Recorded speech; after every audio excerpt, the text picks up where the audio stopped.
So yes, hello, welcome to our T&L presentation today about developing respectful leaders through extracurricular programs. So we have representatives from each of the faculties today, except for Belle. Unfortunately, Beck wasn't able to join, and we'll all introduce ourselves shortly. But I'd like to start by saying Gurrumbabigi, which means g'day in the Yagara language. And I would like to acknowledge the traditional owners and their custodianship of the lands on which we're meeting, wherever each of us might be today. I pay my respects to their ancestors and their descendants who continue cultural and spiritual connections to country and recognise their valuable contributions to Australian and global society. So the purpose of our session today is to find out more about the programs that are being run in each of the faculties and how we can all become more connected, to share some examples of good practice, and for all of us to contribute to the improvement of the leadership programs offered to UQ students. So I'm Amy Clark, Student Experience Coordinator in the Faculty of Science. We have two connected leadership programs, the Leadership and Mentoring Program in Science, which we call LAMPS, which leads into the Science Leaders Academy. So both of these programs have students from St Lucia and Gatton campuses, undergrad and postgrad coursework, and a whole range of different programs and year levels. Each year we have about 300 or so students complete the LAMPS program in semester 2, which consists of online modules, leadership action groups, an online panel, and a 2-day conference on the St Lucia campus. They can then apply to continue on in the Science Leaders Academy to access a range of volunteer paid opportunities and other special opportunities as well. And we usually have about 150 students a year in that program. So I'm going to speak briefly about these online modules in the LAMPS program, which are the starting point of our leadership development and training for these students. So these modules were created back in 2018 by a learning designer in the Faculty of Science. They were originally in a text format on Blackboard, accompanied by a Word document workbook that the students went through, and then we would have to go through these workbooks and mark them. These were used by Faculty of Science and Faculty of EIT for a number of years. So we recognised that it was time for an update, but we spent quite a long time trying to find somebody who would take on the project because who is the subject matter expert in student leadership development? In the end, it just turned out that that had to be us, along with some help from students, LinkedIn Learning, the literature, the neurodiversity team, and in general, the collective knowledge of the internet. So in 2002, we collected a lot of feedback from participants, the current and previous, about the existing modules. We then used a particular paper from Kirsch and Peters 2017, Leadership from the Inside Out, Student Leadership Development within Authentic Leadership and Servant Leadership Frameworks. So that's what formed the structure. And if you look on the slide here, you'll see that the first module covers what is leadership, becoming an effective leader, and then these inward focused competencies from that paper from the Authentic and Servant Leadership Frameworks. So self-awareness, unbiased processing, humility and courage, as well as a bit about strengths, and then a reflection and goal setting for the students. The second module then looked at those outward focused leadership competencies of authenticity, authentic relationships, empowerment, accountability, interpersonal acceptance, and stewardship. And then a big section about diversity and inclusion and another reflection. So we do have plans to write the third module as well about mentoring from the perspective of being a mentor and making use of mentors, but we didn't have time to do that for this round. So we used an external free online mentoring module from Vigo. So this semester, approximately 400 students from Faculty of Science and Faculty of EIT have completed these modules. And successes overall are that we've had some nice positive feedback from the students and really nice comments in their reflections about what they're gaining from these. There seems to be quite a shift from viewing leadership as a hierarchical, power-based role to more of a collaborative way of being. So it seems like an effective and scalable model of leadership training for students. Some of our challenges, though, are about evaluating this effectively. So seems to be going well, but how do we make sure that it is and get the data about that? Also, a few technical challenges with the Articulate platform that we're now using to deliver these, and that challenge that all of us have of the time to focus on this, among the many other things that we need to do. So today, I'm really interested to hear from you about the qualities you think we should be developing in our student leaders, and any suggestions you have for doing that and evaluating that. So next, I'm going to pass on to Matthew Lynch, who is one of our current science leaders, to tell you a little bit about this, the programs from a student perspective. Thank you, Matt. Hi, very glad to be invited. So I completed LAMPS in 2022. Can you hear me, just to check? Okay, excellent. So I completed LAMPS in 2022, which I found was a great way to introduce the very broad range of skills, as you've just seen, that we might need as members of a up-and-coming scientific community. So it presented some really actionable, useful skills through the modules, and it was almost immediately applicable for me personally, as through the Science Leaders Academy, which I sort of graduated into after LAMPS. I then got a position as a study leader in the Maths First Year Learning Center in the Priestley Building. So here I'm able to help first year maths students as a peer and with someone just with a little bit more experience. So it's a really great direct translation of this shifting view of leadership from, like you say, a very hierarchical concept to something that's a lot more collaborative. And so this year, like I said, the student experience team did a great job doing an overhaul of sort of the presentation method for LAMPS to make it a little bit more engaging, which I helped review. The core messages were essentially the same, especially viewing leadership as a more collaborative approach, which I was glad to see when I did LAMPS myself. And I was able to provide a little bit of insight into what the experience was like on the student end. So I was really glad to see the updated method of delivering the content through Articulate. And I was really glad to be able to help make certain parts more relatable and applicable to students, especially considering that a lot of them were coming from, directly out of high school, learning how to collaborate in this new environment. And I was also really glad to see a new emphasis on inclusion and how to direct these skills that we're learning outwards, out in the real world. So it's something that I'm really glad to have been involved in, something that I definitely hope to see continue since there are so many opportunities to directly use this. And I'm really glad to have been able to contribute.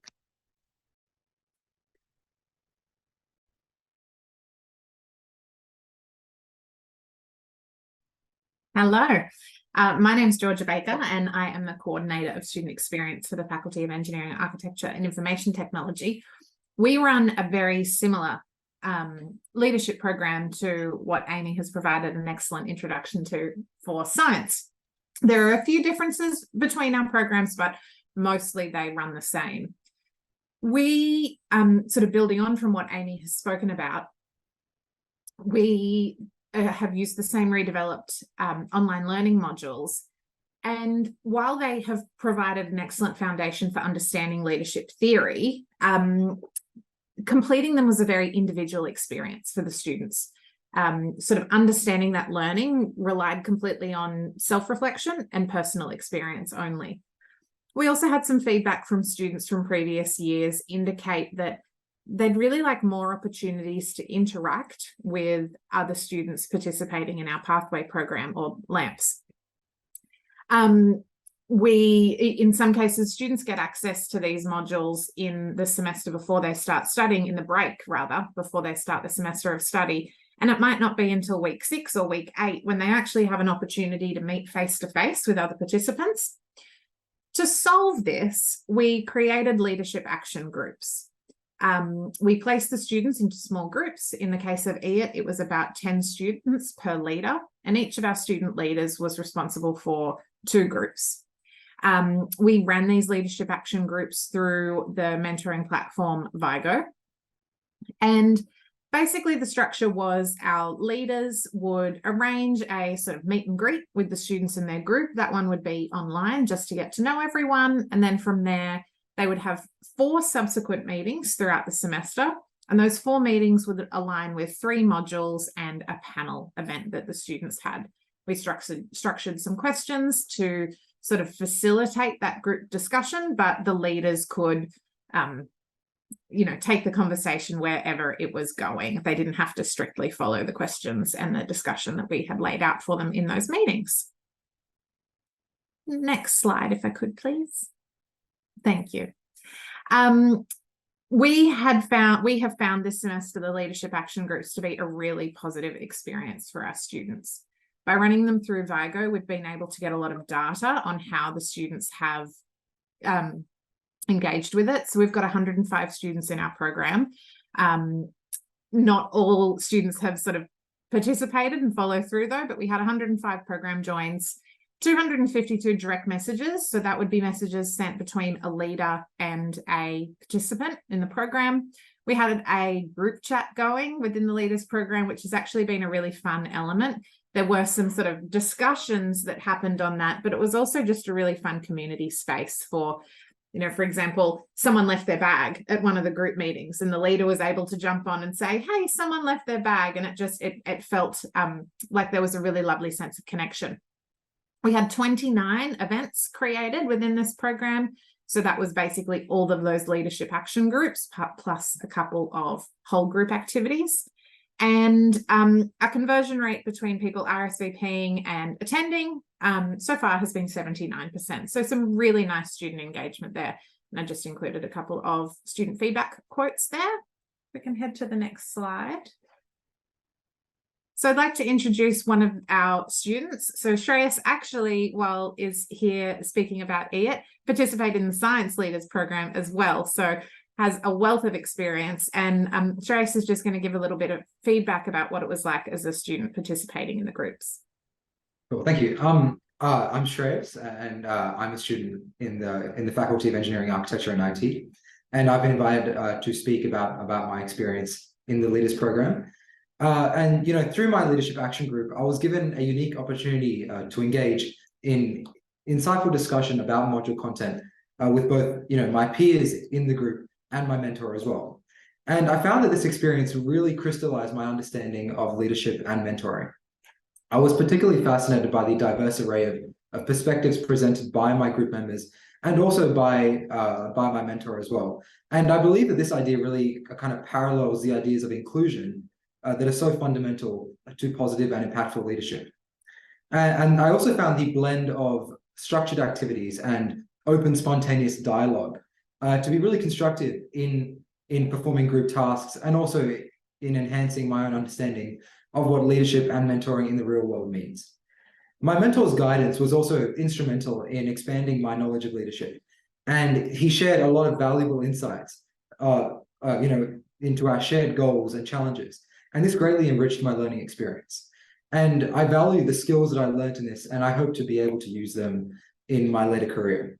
Thank you. Thanks, Shreyas. And just one last thing to note from us, which has actually been a surprising bonus and something that I hadn't considered, was the experience for the leaders running the leadership action groups as well. Zach, one of our leaders in the group, commented that by being a leader in the leadership action groups, it gave him an opportunity to put all of his learned skills into practice, which has been a really nice positive for us. Thank you.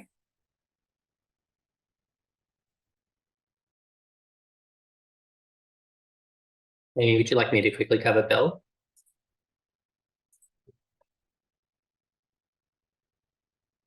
Hi, everyone. My name's Ben. I'm currently the acting manager with the HASS Student Futures team. Beck can't be with us today, but I'll just run through very briefly the Bell Buddies program that they run within the faculty. So essentially it's a volunteer program, and the student volunteers contribute to different events and initiatives throughout the semester. And Bell Buddies, becoming a Bell Buddy provides students with many personal benefits, such as increasing social and professional network, gaining valuable experience for their resume, enhancing their employability, and also contributing to real and positive change to their cohort as well. So if you'd like any further information, Beck's contact details are on the slide deck as well. Thanks, Amy. Slide. Awesome. And I'm here today to actually talk about the HAS Portfolio Projects program that we run within the HAS faculty. Essentially, this program was developed based on feedback from our HAS volunteer group a few years ago, and it's gone through an iterative process of redesign over the last couple of years into this current program that it is at the moment. Essentially, as a result of that feedback, we developed the program to aim to build respectful leaders by supporting HAS students to implement student-led initiatives and events with a particular focus on enhancing student sense of belonging, well-being, and employability. So we're really looking at the practical application of leadership skills and to develop student employability skills for students who participate in the program. So the unique aspect of this program is that students form groups to implement an idea that they either generate themselves, or we also have some preconceived ideas as well. And then that directly impacts their fellow students. So we follow a similar service learning model that provides a pragmatic learning experience for participants and the broader HAS student community as well. So just to highlight some of the aspects of the program, so we have about 50 to 70 students complete each year, and it's currently offered in semester 2.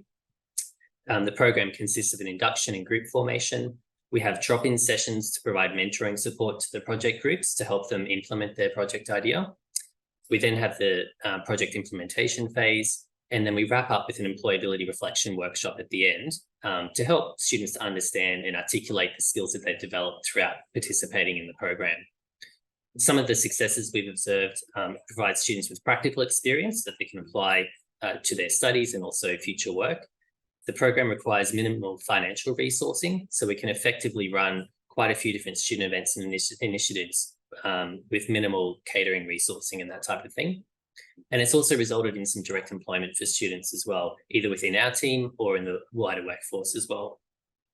Some of the challenges that we face, the program model is staff time intensive to run. So it's quite a bit of work to get the groups into kind of getting their different ideas off the ground. The group creation process can be a little bit tricky, very similar to, I guess, group work within courses. Sometimes students drop out and we have to navigate that landscape. And also scaling the program has been a bit of a challenge over the last few years. So we always kind of achieve that 50 to 70 student mark, but we'd really like to try and expand that to more students. Some student impact as well. We had 59 HAS student leaders complete the program this semester. Then we also had 175 unique HAS coursework students participate in the activities that those students ran. And 87% of those students positively agreed that the events helped them to connect with their peers, excuse me. So one of the questions we'd like to kind of look at is how we can scale the program and reach a broader group of our student cohort. That's something we're really interested in to talk about today as well. Thanks for that, Amy. Oh, I think the slides disappeared. Yeah, sorry, something's happened with the slides. I'll get them in a sec. No, that's just okay. a moment.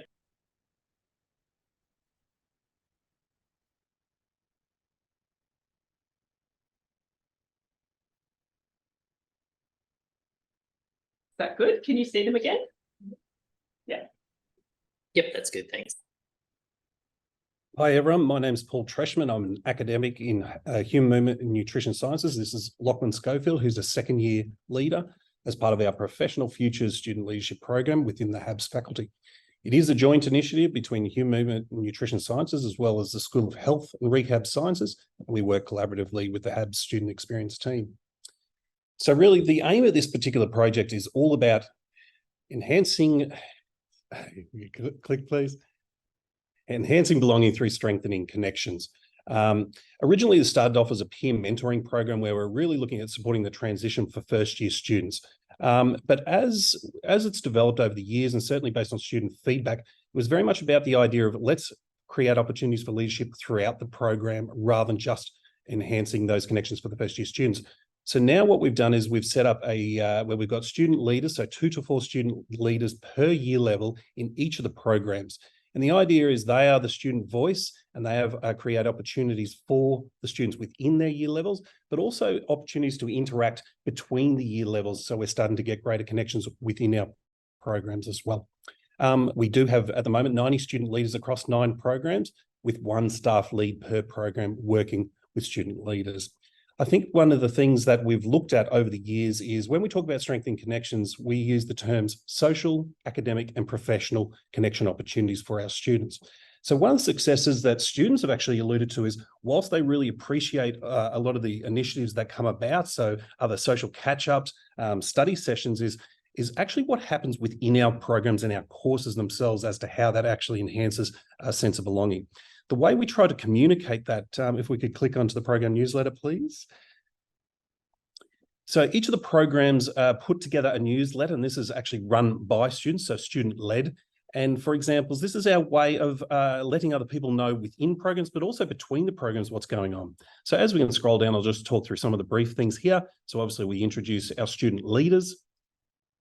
And then we do an around the grounds, for example, where just first years might give a brief overview of some of the things that have been happening. If we keep scrolling, please. So for example, O-Day initiatives, some little coursework practical activities. Then it moves into the second years, giving some examples of what's going on in their courses and the different learning experiences.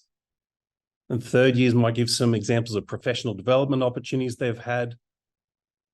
And then some learning that is going on in courses, some practical data collection. And then, for example, the fourth year is talking about their prac experiences and opportunities. So this is an opportunity where we do it within. I'll pass over to Lachlan to talk about the inter. Thank you, Paul.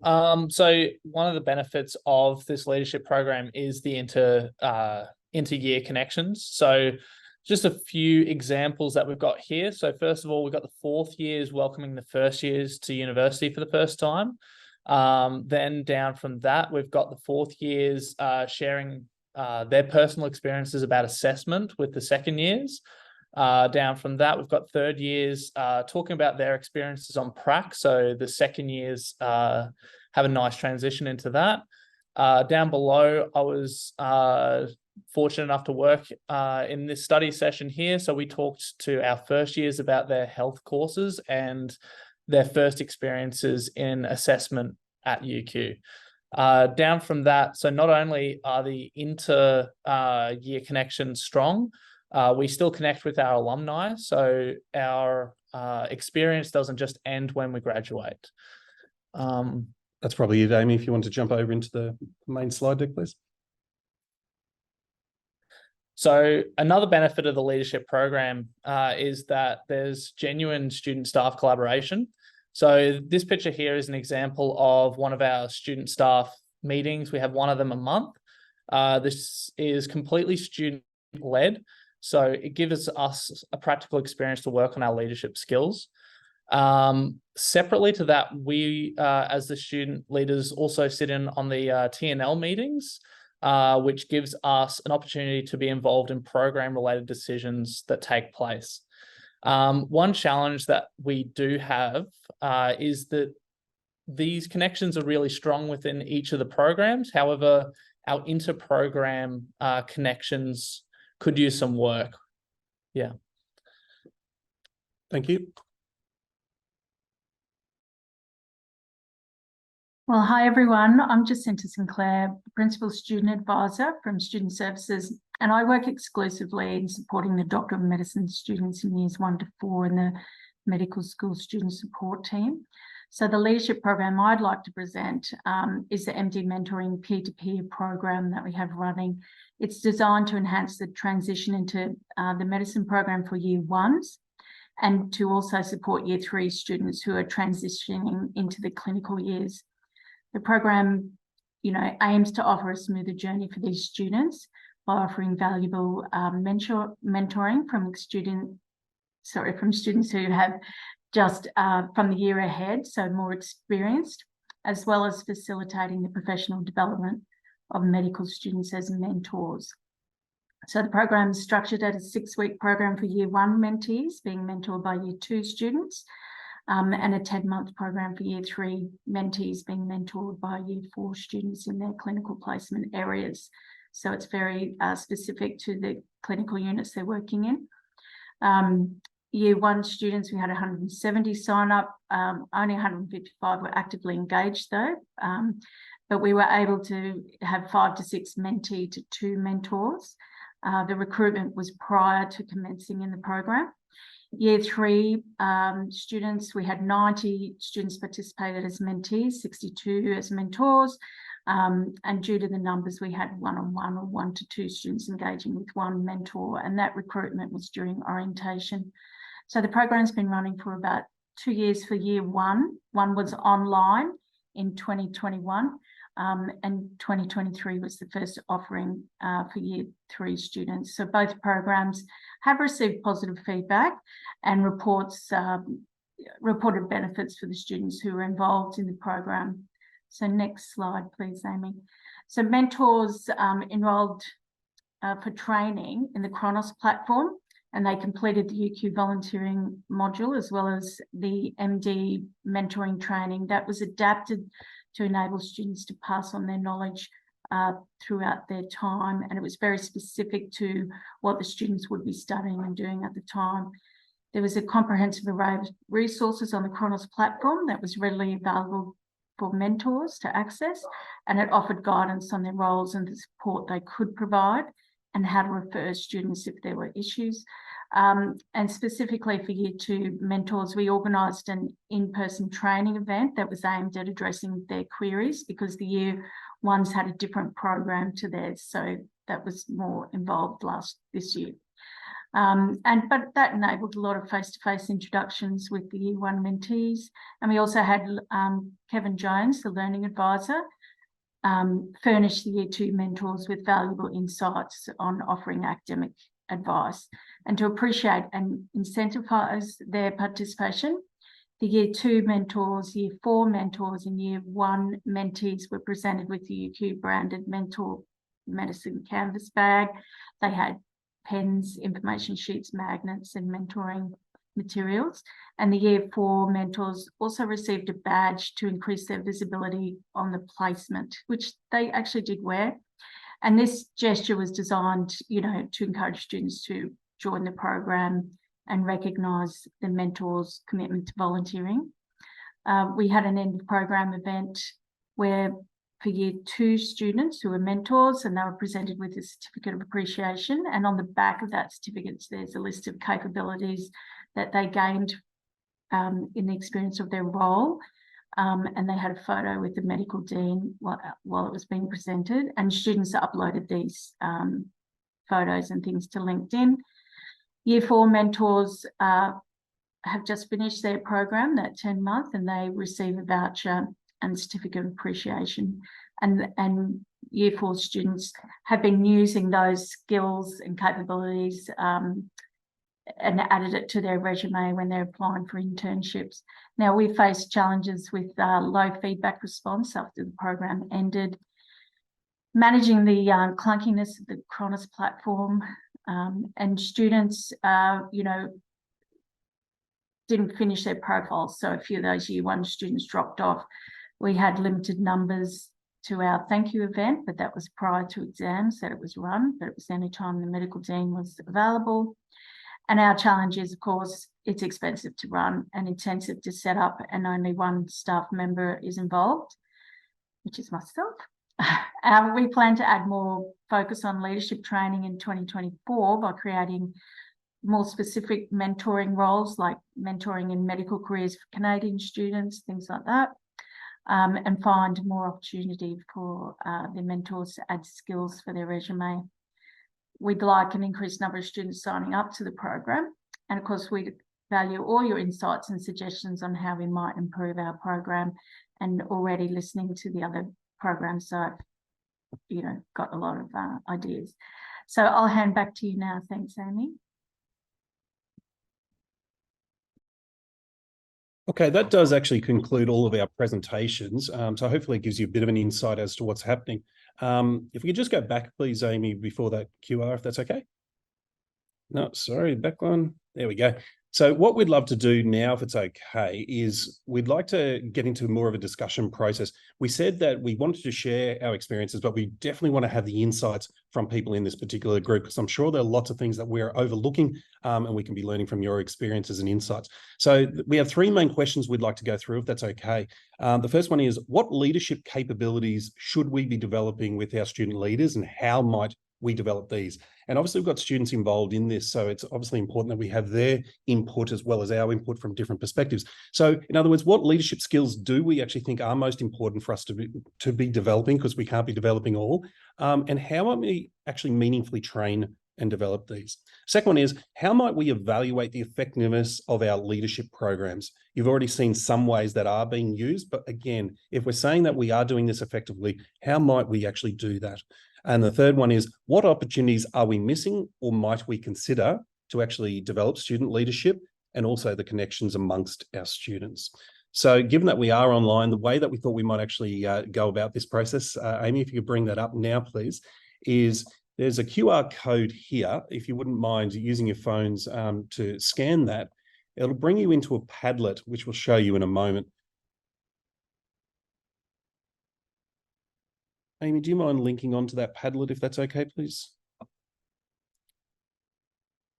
Within the Padlet, we've got those 3 questions there. And I guess we're going to do a 2-prong attack to this, if that's okay, is if you could actually respond to each of those questions. So we might just take 5 minutes now where individually any of your thoughts, and again, they can be very initial thoughts. We don't expect these to be developed ideas on any of those questions. And then after that 5 minutes, we'll lead into a discussion process, and I'll walk you through that process from there. I believe the link is going to be shared as well, Amy, from the. So thank you all very much. And obviously, if any other ideas come forward, please continue to contribute to that. It seems like you've already solved a lot of our problems, so thanks very much for doing that. We knew we'd get a lot of wisdom from that particular group, but obviously they're just some of your internal ideas, and sometimes they need to be developed a little bit further anyway. So one of the things we're going to do just briefly here is we are going to have a bit of a discussion, if that's okay, about 7 minutes only, where I believe Amy's going to put us into smaller groups. And what I'd love you to do, if it could please, is within your groups, there might have been one of those questions that particularly resonated with you, or it might even be a snippet of each of those questions. But maybe as a small group, if you could just have a bit of a chat about some of those ideas to start expanding on them. And some of the ideas that may come from those discussions, if you could then still even contribute back to the Padlet so we could develop the ideas even further. So Amy, would I be able to pass over to you? So we'll give it 7 minutes only. Really feel free to discuss any of those elements or even take it in a slightly different direction should you wish. Okay.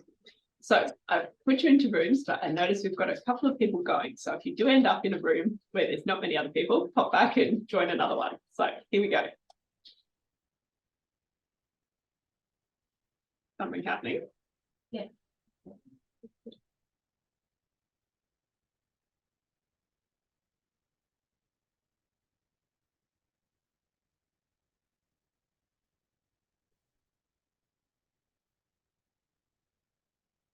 So, Paul, did you want to stay out here and think about the... Yes, I thought maybe we'll have a bit of a chat together. Okay. Some excellent ideas already through there. I'll go jump into one of the rooms. Well, no, I was going to say, Yeah. if you want. Oh, now, we're not being broadcasted anywhere here, are we? No. No, but you are being recorded, Paul. So I'm happy to pause. If you don't mind, that'd be Yeah, good, please. sure. Yeah.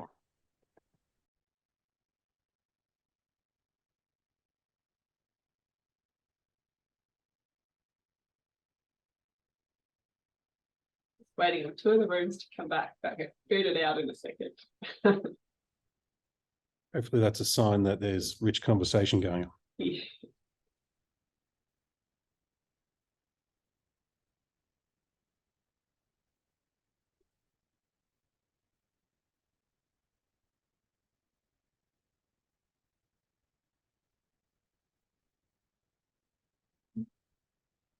Got everyone, Amy? Yes, they're back. Everyone's back. Thank you all for having that discussion in your little groups there. What we thought we might do is just very briefly, if you had just one person who might briefly articulate some of the things that you were discussing that we might enhance our thinking in this space. What have we got? Room 1, representative from there.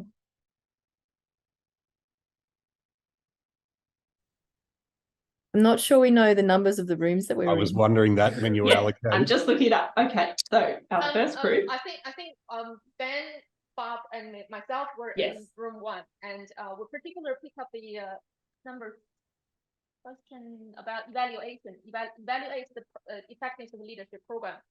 And so Barbara, as the people that are actually involved in particular leadership program, and the kind of shared the frustration of using the current kind of a self-rated, self-reported evaluation for the student to coming back, and she actually said some student actually putting in a general AI provided the answer and clicked all the way through and didn't actually spend that time and absorb that information provided.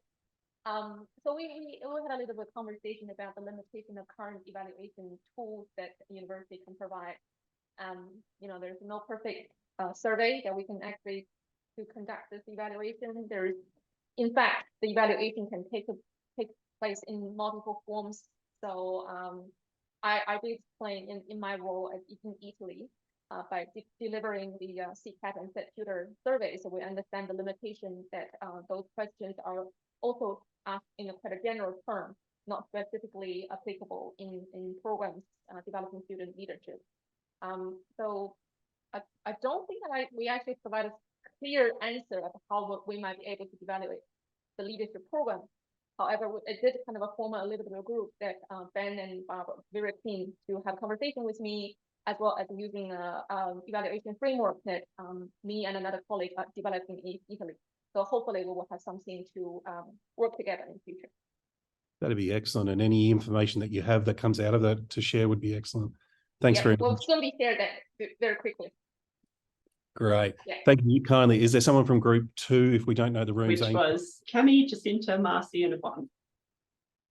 Well, I'm happy to chat, but please jump in, and Cami or Marcy or Yvonne. We had a chat about the shifting away from that hierarchical thought about leadership and creating more of a supportive role for students, and creating some opportunity for more hands-on experience for them to actually, you know, use those capabilities. And then, but we didn't, yeah, if anyone wants to expand on that, Cami, at all. But then we also had a discussion about evaluating the effectiveness of the programs, and you know, so being careful not to over survey students at all, but using their building into those programs reflective opportunities throughout the program, and so using that information. And sort of, you know, looking at that about not so much what we think, but, you know, more about what, just listening to the feedback and to the reflective opportunities about what they need, and, you know, sort of other approaches that we can do. Yeah, I think that's kind of about it, but anyone else can add in if they have more. That's great. Thank you. That might actually be a nice little segue into, before we get to the other 2 groups, we often do as academics and leaders, as staff leaders in here, often project. So obviously this is student leadership. So we do need to hear from our students as well. So we've got Lachlan here who might want to share some of his thoughts, and maybe some of the other students on this group as well. Yeah, so I took note of that, especially there was one particular Padlet response that said, look at the measures of success. But what those measures of success are, it's a very murky question, and how to get those measures of success. A lot of the conversation around surveys, while I understand that's an effective medium for some of those larger faculties like science, again, there might be a low response rate to those surveys. So having the conversations with the students, like we have in HABs, having the conversations with faculty members, and like genuine conversations about what have we done well to facilitate leadership within your program. And while, like I said, that might be hard for the science faculty or some of those larger faculties, having that embedded within the modules, I think, would be a good idea, but preferencing that those conversations first, if you can make those happen. And again, I'd love to hear from the other students in the chat about their opinions on this as well. If there's any still left in the chat. I think just on that point, something that I want to say is, in doing an SSP project that has also been related, to student experience and those sort of and the metrics that are like also concern that.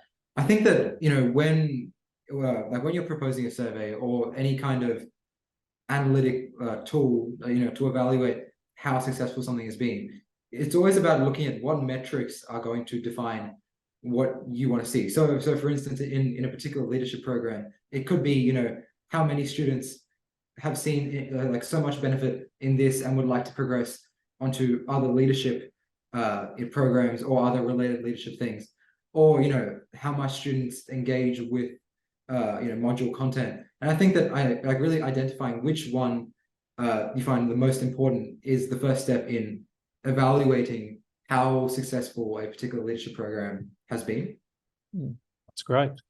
Just in the interests of time here, we just thank you very much, students, for sharing that as well. But group 3, was there something that came out of yours that you'd like to share? So that group, Georgia, Rebecca, Shreyas. I feel like Shreyas has done a really nice job speaking to some of the things that we talked about. We talked about evaluation as well.